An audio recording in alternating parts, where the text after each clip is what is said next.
Today a reader, tomorrow a leader. SSET Englishtown.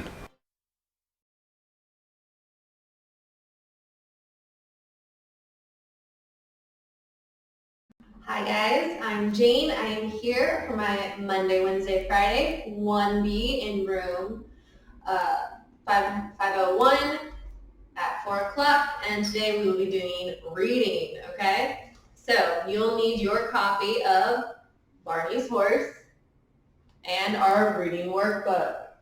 Alright, so open Barney's Horse to page 24, okay? You see a picture of Officer Muldoon and the horse running. All right. Officer Muldoon stepped off the curb and waved his arms. "Whoa, old fellow, whoa," he said softly. "Nobody wants to hurt you." Barney's horse came to a halt. He let the policeman hold him and pet him until Barney caught up with them. "I guess your horse will have to get used to the trains," said Officer Muldoon. "We will all have to get used to them," said Barney the peddler. Barney pet his horse, gave him a big, juicy apple. Then he got back on the wagon and rode off shouting, "Apples, onions, potatoes. Get your apples, onions, potatoes right over here." The city grew and grew. More and more trains ran. The ground shook under them. But Barney's horse did not seem to mind. He never ran away again. Well, almost never. He knew Barney needed him. All right, so now that we have finished reading Barney's Horse, we need to open our reading workbooks, and we're going to open them to page 15. All right. And it should say closing activity 5 at the top. All right. So let's start by answering some questions. So, number 1. How did Officer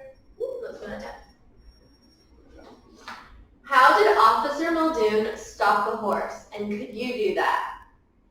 So do you guys remember what it said he did? If you look back on page 24, right, it said Officer Muldoon stepped off the curb and waved his arms and said, "Whoa, old fella, whoa." Do you think you could do that? So he waved his arms and spoke to the horse.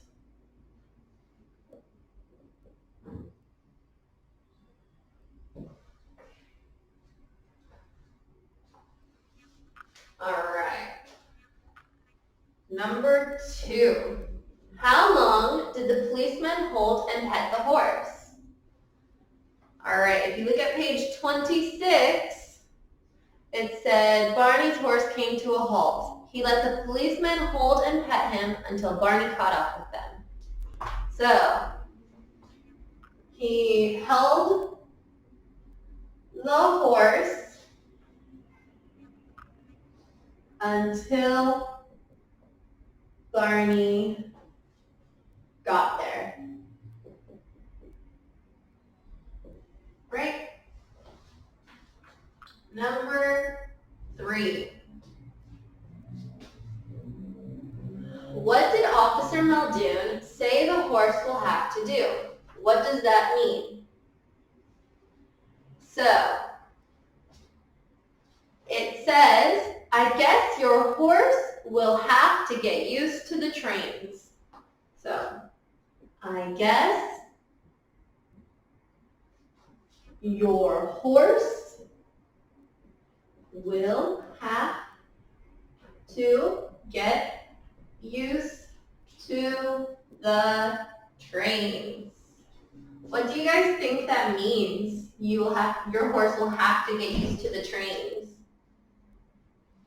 Well, are there still trains now? Yes. Do you see a lot of people using horses now? No. So that means the trains will be around for a while. So it means the trains are there to stay. The phrase are there to stay or is here to stay, that just means not going anywhere. Okay, number 4. Who else will have to get used to the trains? What did Barney say? Barney said, we will all have to get used to them, right? So everybody will have to get used to the trains.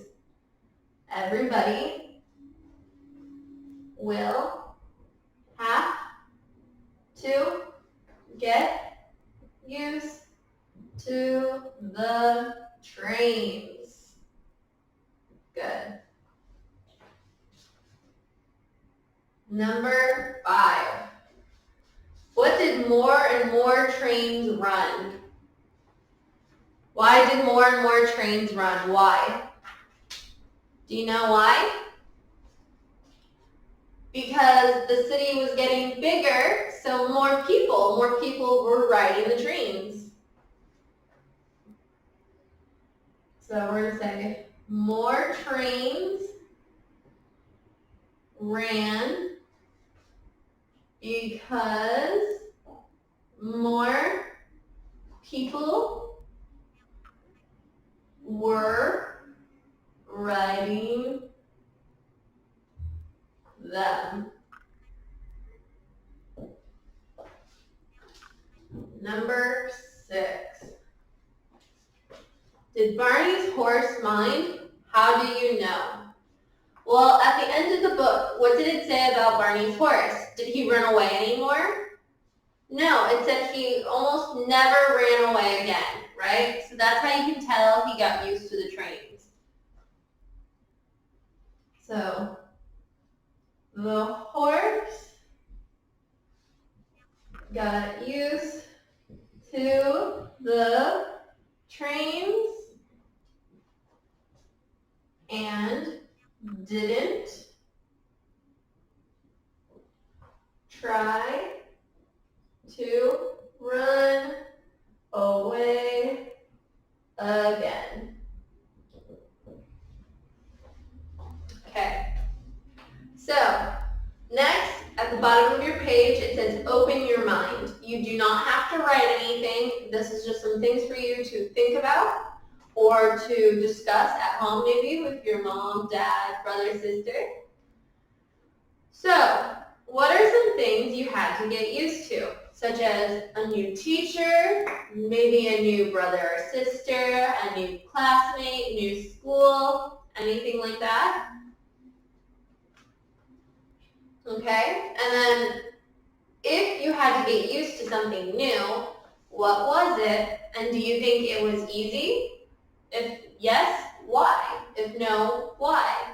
So if you got a new teacher, was it easy to adjust to a new teacher? Yes or no? And then why is it important to get used to things changing? So something you will come to learn is things always change. Nothing ever stays the same.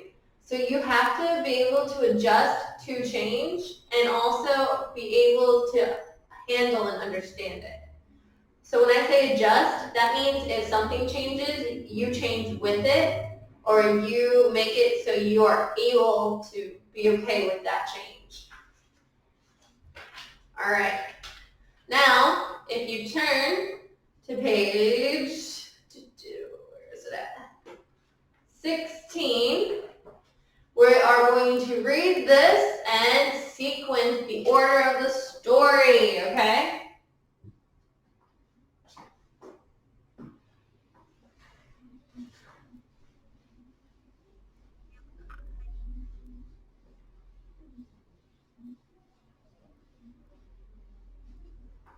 All right, so it says, we have to put numbers in the order that it happened, all right? So one day men came with picks and shovels. We will all have to get used to the trains, said Barney the peddler. Officer Muldoon said, a city has to grow. Runaway horse, someone shouted. Barney the peddler let children sit on his horse and ride the wagon. And the day the train started running, screech, went the wheels on the tracks. So what was the first thing that happened? So first, let's see here, let me draw my lines. 1, 2, 3, 4, 5, 6. So we have 1, 2, 3, 4, 5, and 6. So first is Barney the peddler let the children sit on his horse and ride the wagon. Next is one day men came with picks and shovels. Then 3, Officer Muldoon said a city has to grow. All right. 4, the day the trains started running, screech with the wheels on the track. Okay. 5 is runaway horse, someone shouted. And 6 is we will all have to get used to the train, said Barney the peddler. All right. So, for homework, you need to do page 17, all right? So, if you have any questions or you are not sure, feel free to ask me and you can bring it to class and show me if you were confused on anything so I can explain it further to you. I know it can be a bit difficult to explain things you might be confused on when we're not in person. So if you still don't know, ask me the next time you see me, all right? I hope you guys have a great day and I'll see you next time. Today a reader, tomorrow a leader. SSET Englishtown.